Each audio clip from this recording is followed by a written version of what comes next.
Actually, yan na yung finished product natin. Ayan, oh. Wow. Sarap, no? Bukas, antikiman time yan.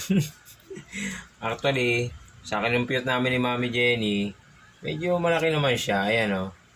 Tapos, siyempre, purong-purong gatas naman siya. Walang halong tubig, walang halong kung ano-ano. So, kinumpute namin, di siya, kuna nasa isip namin, 10 pesos siya pwede ibenta. Pero, lugi, talo kami. Wala pang, kasi ang puhunan namin dito is 229. Lahat-lahat. Actually, may natira pa naman plastic ng ice candy. Pero kasi kinumpute ni Mami Jenny, sa 12 pesos, magkano mi?